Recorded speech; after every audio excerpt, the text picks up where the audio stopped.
government and their soft on crime policies, Canada's criminal justice system is broken and Canadians feel unsafe in their neighbourhoods. Here's where we're at today. The biggest gold heist in Canadian history, $20 million gone, several suspects involved with gangs and gun running, and they're already out on bail 24 hours later. Wow. Why does this government think the gangsters who steal millions of dollars deserve to be released back into the community? That's right.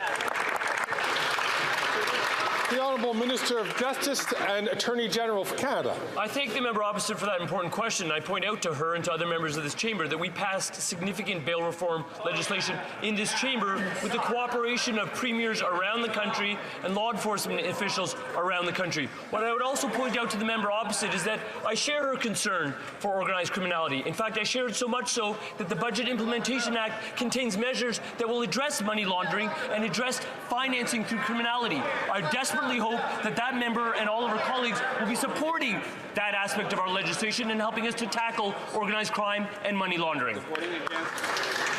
Before I continue with question period for the Honourable Member for Thornhill, who will want to ask her question, I'm going to ask the member from Grand River Miramichi, as well as the member from Dufferin-Caledon, please, to wait your turn before taking the floor.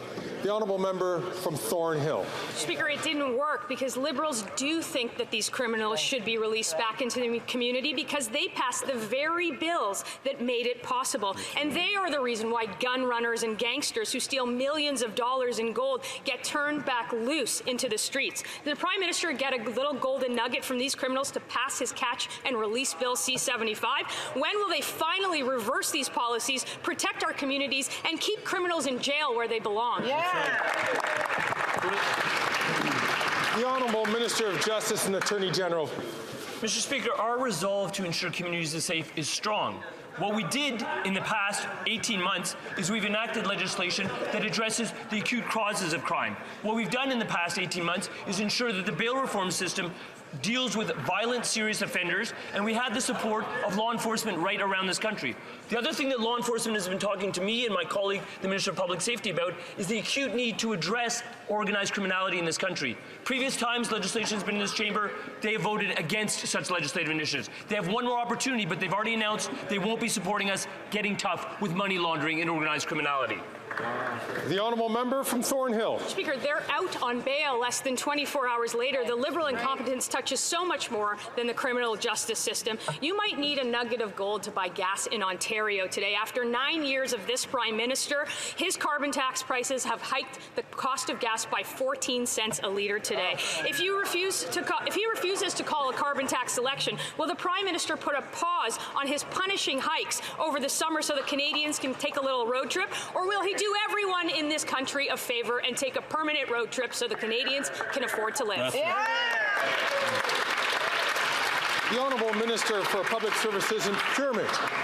Thank you, Mr. Speaker. 8 out of 10 families receive more in the carbon rebate than they pay on the carbon price. The reason is that all the proceeds from the carbon price are sent back to Canadians.